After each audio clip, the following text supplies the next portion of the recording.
The passionate sound and tone of Michael Brecker's tenor saxophone.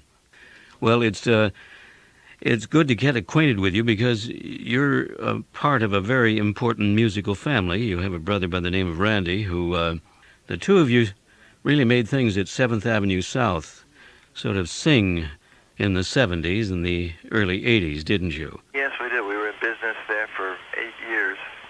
Did you actually run the club? I went through periods where I did, particularly towards the end of it, trying to kind of rescue it. Which is always the musician's responsibility, it seems. Well, it kind of fell, really, the responsibility fell on us. We tried to bail it out by the end of it, and it became too difficult. But I miss the club just in terms of the music that was played there. It must have been a fine home base to work out what you were composing and improvising and working with your colleagues, I imagine. It was great. It was a unique situation, and a lot of groups, had their start there, and a lot of on and on, including Steps Ahead, as a matter of fact.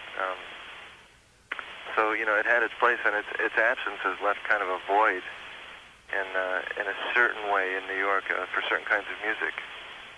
I certainly want to ask you about new directions, but before I do, if I mention several names here, like Horace Silver for one, his impact on your career. Well, it's a good question. When I played with Horace in 1973 and 74, and that was like going to school for me. That was my university. Just as in the bop years, I guess Minton's was the Harvard School of Music. Yes, exactly, the Bebop Harvard School of Music. And that was a great experience. Horace was almost like a father to me and taught me a lot of things that I hadn't learned, particularly, dynamics and pacing myself in the solo and getting through certain kinds of changes and rhythmic approaches and on and on. And he was... I value those years a lot. Well, his experience from the standpoint of composer and pianist is one kind of learning experience. How about Billy Cobham as percussionist? Well, I began playing with Billy back in 1969. We had a group together called Dreams.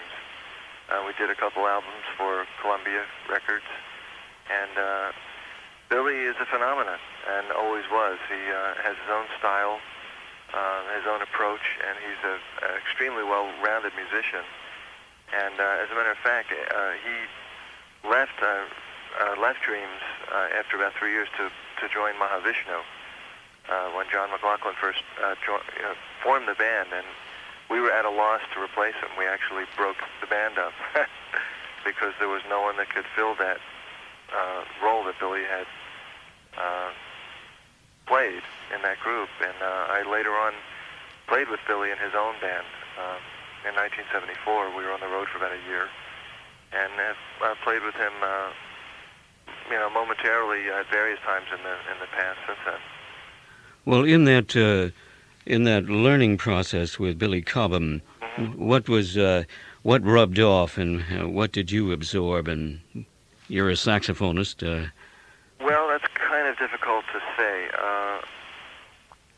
I think maybe things in terms of presentation. It was kind of, I think, my first really professional electric group that I was in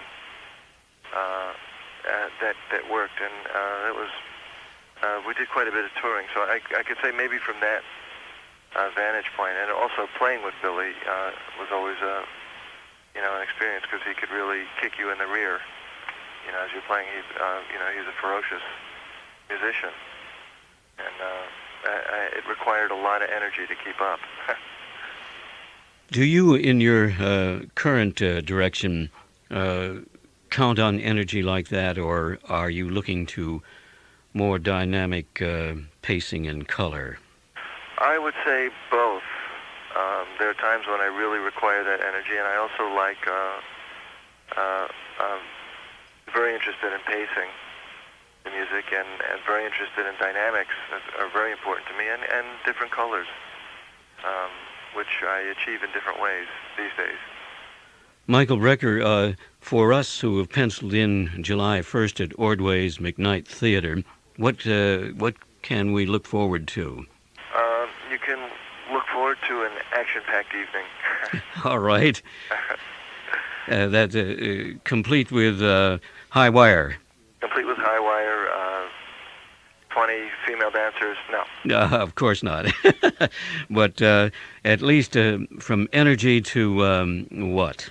I would say a lot of...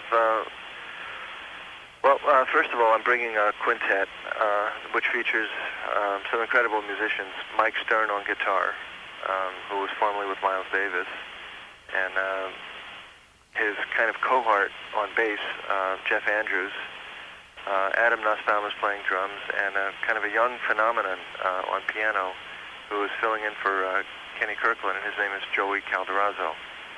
And we'll be featuring a lot of the music on my new album, plus some more things. Compositions such as Sea Glass and Original Rays and Nothing Personal and The Cost of Living? Yes, all of the above. Well, we're sitting out here eagerly awaiting your arrival on July 1st in St. Paul and Minneapolis. Well, thank you. I'm very anxious to come, and I'm looking forward to it. Well, we'll all learn together and sit in and capture your ideas of improv and composition and that beautiful tone of your saxophone. Thank